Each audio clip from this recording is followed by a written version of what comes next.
দুঃখ প্রকাশের তো ভাষা আমার জানা নেই। পরিবারগুলোর পাশে আছে এটুকু বলতে পারি।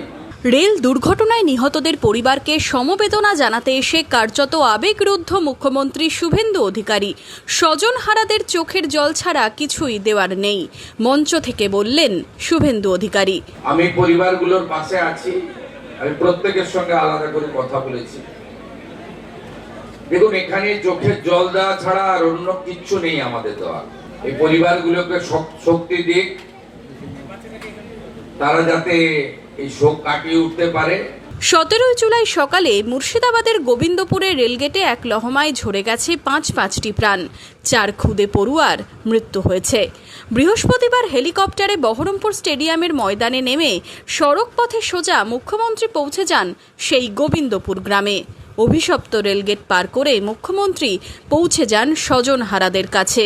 মুখ্যমন্ত্রীকে কাছে পেয়ে নিজেদের যন্ত্রণার কথা জানান মৃতদের আত্মীয়রা। মুখ্যমন্ত্রী তাদের পাশে থাকার আশ্বাস দিয়েছেন। একদম ছোট ছোট ফুলের মতো বাচ্চাগুলো যেভাবে এই দুর্ঘটনায় তারা শিকার হয়েছেন, সহানুভূতি জন্যই আমি এসেছি, কিন্তু কোনো দুঃখ প্রকাশের তো ভাষা আমার জানা নেই। পরিবারগুলোর পাশে আছে এটুকু বলতে পারি। পরিবারগুলোর পাশে পশ্চিমবঙ্গ সরকারের ক্ষুদ্র প্রয়াস পাশে দাঁড়ালাম। পরিবারগুলো যা চেয়েছে আমার কাছে, যেটা আমার ক্ষমতার মধ্যে, সব ক্ষমতা আমার নেই, আমি সেটা করব, 15 দিনের মধ্যে করব। একমাত্র সন্তানকে হারিয়েছেন দুর্ঘটনায়। মুখ্যমন্ত্রীকে কাছে পেয়ে সন্তানহারা মায়ের চোখের জল বাঁধ মানল না। ও তো চাকরি দেবো বলেছে, ওটা সাহায্য করেছে সুদ্ধা, আর ওই চেক দিয়েছেন ওটাই। তাহলে আমি কাকে নিয়ে টাইমিং পাস করবো? আমার ছেলে একটাই তো ছেলে, একটাই ছেলে আমার, মেয়ে না, আমার ছেলে ইসানুর রহমান, তাই ছেলে আমার। তাই তো স্যার আমার শুধু আশ্বাস দিচ্ছে, আমি তোমার পাশে, আমি কারোর পাশে থাকি না থাকি, আমি তোমার পাশে থাকবো, তাই বলছে স্যার স্যার আমাকে আশ্বাস দিয়েছে, আমি তোমার 15 দিনের মধ্যে আমি চাকরি দেবো, তাই বলেছে। বড় মেয়েকে নিয়ে অনেক স্বপ্ন ছিল, তবে দুর্ঘটনায় সেই স্বপ্ন হারিয়েছে। মুখ্যমন্ত্রীকে কাছে পেয়ে গেটম্যানের শাস্তির দাবি তুললেন সন্তানহারা মা। আমার মেয়ে বড় হয়ে অনেক কিছু করতে পারতো, কিন্তু তার কিছুই হলো না। আমার একটাই আশা, আমি যেন একটা ছোটখাটো একটা আমাকে চাকরিও দেয়। আমার এই মেয়েটাকে মানুষ করতে হবে, আমাকে পড়াশোনা করাতে হবে, আর ওই গেটম্যানের আমি শাস্তি চাই।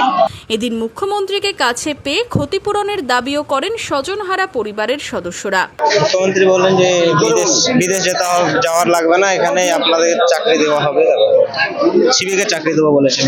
আমার মেয়ে ছিল, বড় মেয়ে মারা গেছে। বড় মেয়ে কি নামটা? ফারহানা বেগম। মুখ্যমন্ত্রী এদিন অভিযুক্ত গেটম্যানের বিরুদ্ধে কড়া শাস্তির হুঁশিয়ারি দিয়েছেন। এই ঘটনাটা এড়ানো যেত। প্রাথমিক তদন্তে রেল এবং পুলিশ যেটা আমাকে জানিয়েছে, গেটম্যানের যে দায়িত্ব জ্ঞানহীনতার কাজ, আমি এই রাজ্যের পুলিশ মন্ত্রীও বটে, আমি আপনাদের কথা দিয়ে যাচ্ছি, ওই গেটম্যান তার চূড়ান্ত শাস্তি হবে আইনের মধ্যে। এটা ক্ষমার অযোগ্য। এই যে অপরাধী গেটম্যান, আমি পুলিশকে স্পষ্ট নির্দেশ দিয়ে যাচ্ছি, জেলে থাকাকালীন তদন্ত শেষ করতে হবে, চার্জশিট দিতে হবে এবং কাস্টডি ট্রায়াল করিয়ে যাতে ক্যাপিটাল পানিশমেন্ট হয়। পুলিশ সুপার, ডিআইজি আছেন, তারা যেমন দেখবেন, ডিএম সাহেবকেও দেখতে হবে, স্পেশাল পিপি অ্যাপয়েন্ট করে যাতে সেটা করে।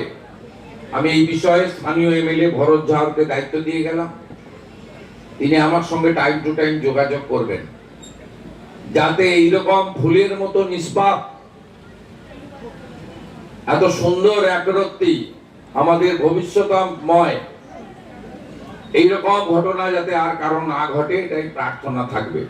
এদিন গোবিন্দপুর থেকে বেরিয়ে গিয়েছিলেন মুর্শিদাবাদ মেডিকেল কলেজ হাসপাতালে আহতদের দেখতে। সেখানে আহতদের সাথে কথা বলেন মুখ্যমন্ত্রী। Bureau report, imagine community media.